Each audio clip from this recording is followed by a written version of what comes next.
Na primeira aula de anatomia sobre membros inferiores, a gente teve então um pouquinho sobre a pelve e também algumas outras estruturas agregadas, como por exemplo o fêmur, a tíbia e a fíbula. A primeira coisa explicada foi basicamente que a pelve ela é formada justamente pelo sacro, o cóccix, juntamente com o ilho, né, as partes ilíacas aqui, as duas cristas ilíacas que são aqui mais na parte superior, o osso ilho. A gente também tem o isquio e o pubis, que é essa parte mais verde-limão, e o isquio é a parte mais verde escura. E aí aqui eu fiz uma representação do fêmur. Por quê? Porque aqui a gente tem uma parte chamada acetábulo. O acetábulo ele vai justamente envolver o pubis, o isquio e o ilho. O que vai encaixar aqui dentro? Justamente a cabeça do fêmur. Aqui a gente tem um exemplo de uma cirurgia de prótese de quadril, que basicamente acaba encaixando aqui a cabeça do fêmur, uma cabeça fictícia do fêmur, né, uma cabeça implantada, na parte aqui do acetábulo. A articulação aqui formada vai ser a articulação coxo-femoral. Aí, aqui, basicamente, teriam as vértebras lombares. E isso formaria a articulação lombosacra. Meu Deus, a minha dicção tá horrível. Aí, abaixo aqui, a gente tem a sacrococcígea, que basicamente é formada pelo sacro, junto com o cox, né? Cox. E aí, aqui, por exemplo, também tem a sínfise púbica. É uma articulação? Não sei, não entendi muito bem. Mas aqui a gente entende que tem uma cartilagem entre as duas partes anteriores da bacia, né? Porque isso aqui forma o osso da bacia, unindo justamente essa parte do pubis. Sobre o ilho, a gente vai ter um esquerdo e direito, o pubis também, e também o isquio, direito e esquerdo. Também, juntamente com as articulações, desde que não seja a da sínfise púbica, a gente vai ter basicamente a articulação sacroiliaca direita, sacroiliaca esquerda. Ou até aqui, na articulação coxo-femoral, né? Que acaba sendo basicamente a parte da cabeça, um coxo de cabeça, do fêmur, junto aqui com a parte ilíaca. O coxo de cabeça? Não, mas é uma forma de associar. E daí, no fêmur a gente tem o trocânter maior, tem o trocânter menor, que pelo que eu vi nos atlas de anatomia são essas estruturas aqui. E aí, na região intertrocântea vão sair músculos também. Bom, nos membros superiores a gente tem os epicôndilos e nos membros inferiores a gente vai ter os côndilos. Adivinha só, também tem epicôndilo medial e epicôndilo lateral no fêmur. Só que o côndilo medial e o côndilo lateral, eles são mais inferiores do que os côndilos medial e lateral. Por isso talvez se chama côndilos, não sei.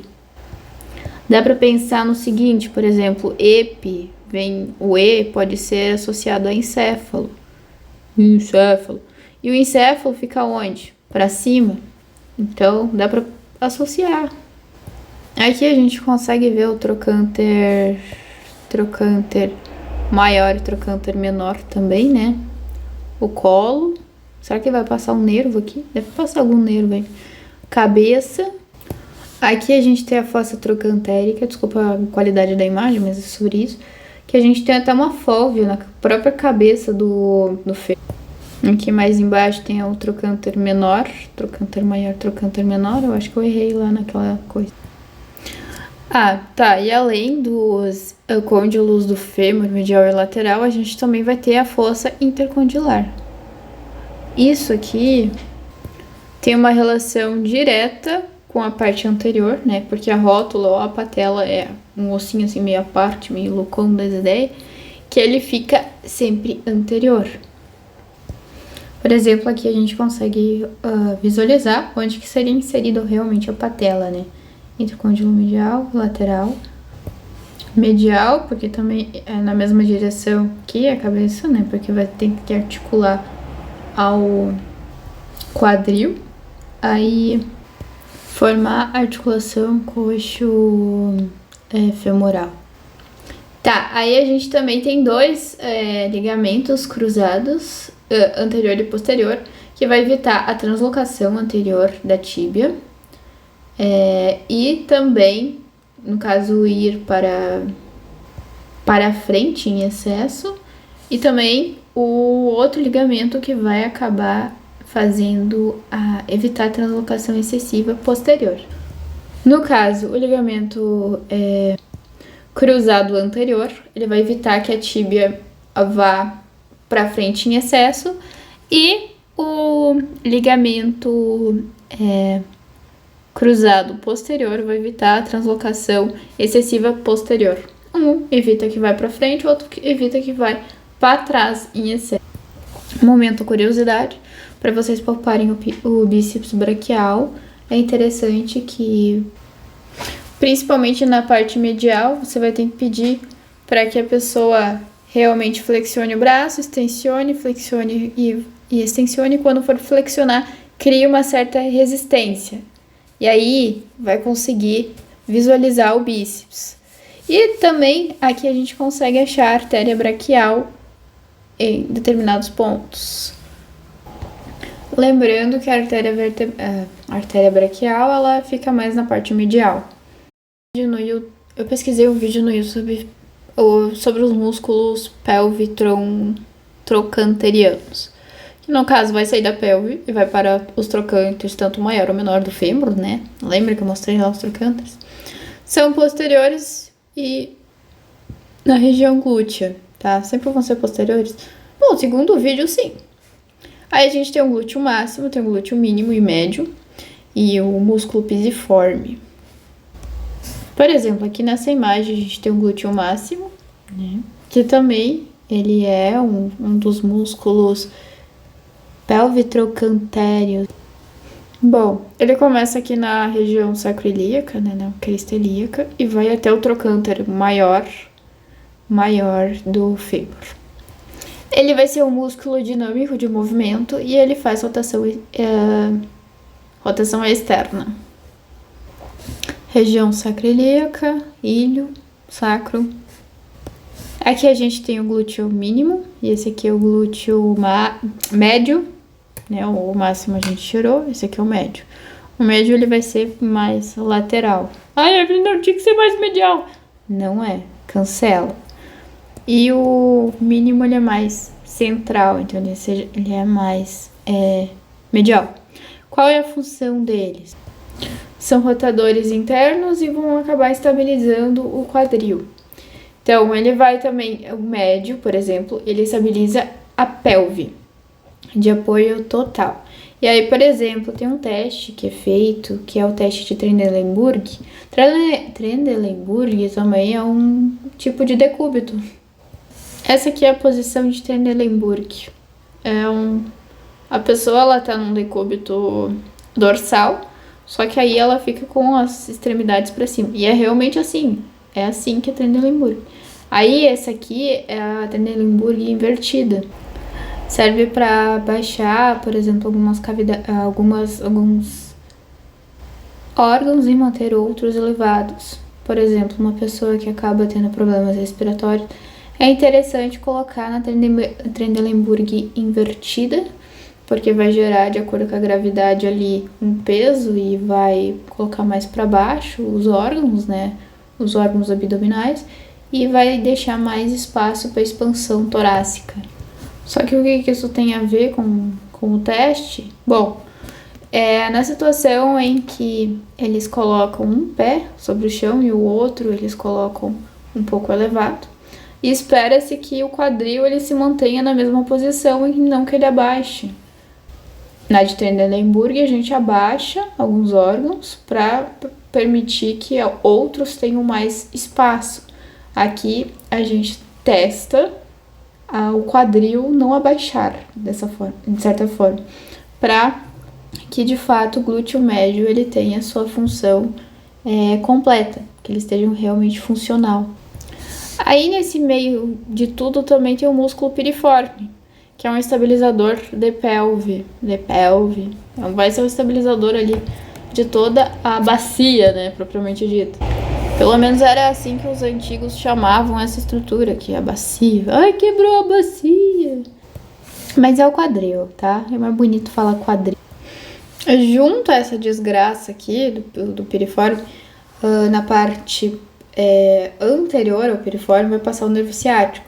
O nervo ciático ele é posterior, assim como todos os órgãos pelve trochanterianos. Ele basicamente vai passar entre o piriforme e o glúteo mínimo. Também. Aqui é o piriforme e aqui é o glúteo menor. No caso, não vai passar a anterior, vai passar a posterior do piriforme. Aqui passa o nervo ciático, que vai irradiar para as pernas. No caso, entre essa estrutura e aqui, ó, nervo ciático passando de preto. Representação dele é amarelo, eu botando de preto. Aqui a gente tem o gêmeo superior. Esse aqui é o obturador interno. Esse aqui vai ser o gêmeos inferior. Esse aqui é o quadrado femoral.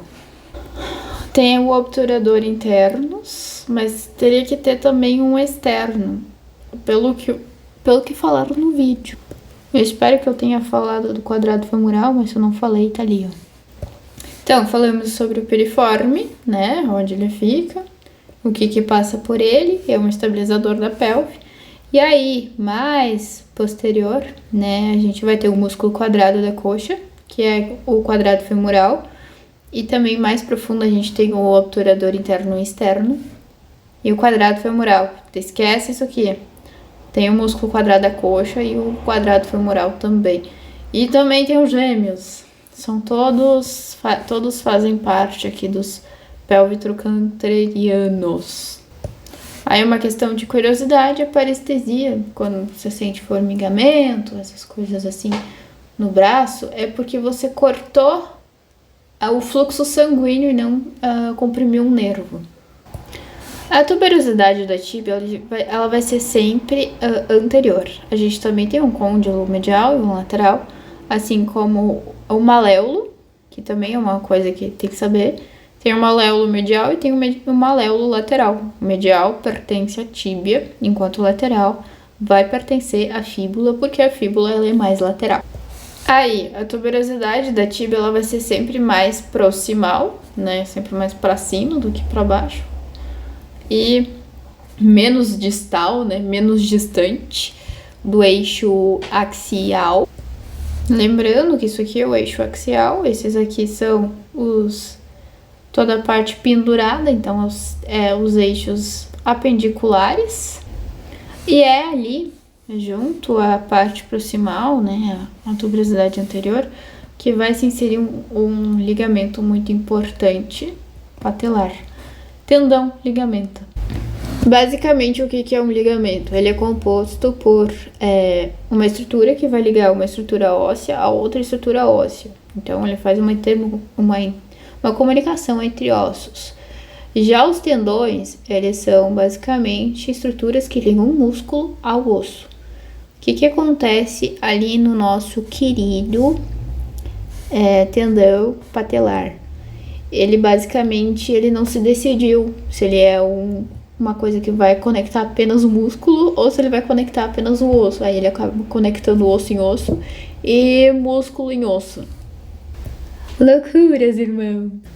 Bom, o nervo ciático, que passa pelo piriforme e glúteo menor, ele a partir da fossa poplite, ali mais ou menos nessa região, ele acaba se ramificando em dois nervos, que é o nervo fibular e o nervo tibilar. Bom, a fossa poplítea é o mesmo que a fossa cubital do braço. A fossa cubital do braço, ela tem origem justamente por conta da una.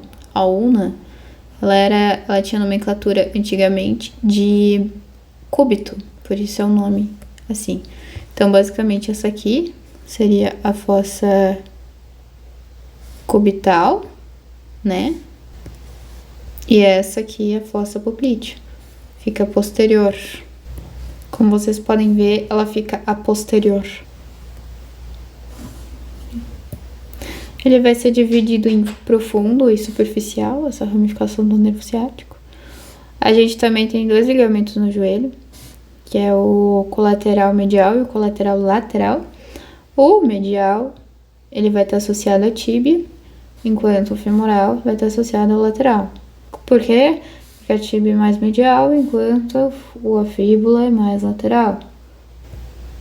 Aí vamos lá, a fíbula, ela é lateral. Então, tanto o colateral lateral, quanto aqui o ligamento cruzado anterior ou posterior, que tem uma relação direta com os côndilos do fêmur, medial e lateral. A gente sabe que o fêmur medial, ele vai estar, o côndilo medial, ele vai estar conectado com quem? Com a tíbia. Enquanto o côndilo lateral vai estar se comunicando com quem? Com a fíbula. A função no colateral medial é basicamente evitar o excesso, o genovaldo medial, de entrada do joelho.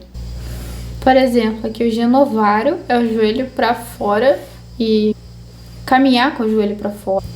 Ou seja, esse aqui é o genovário, que é quando os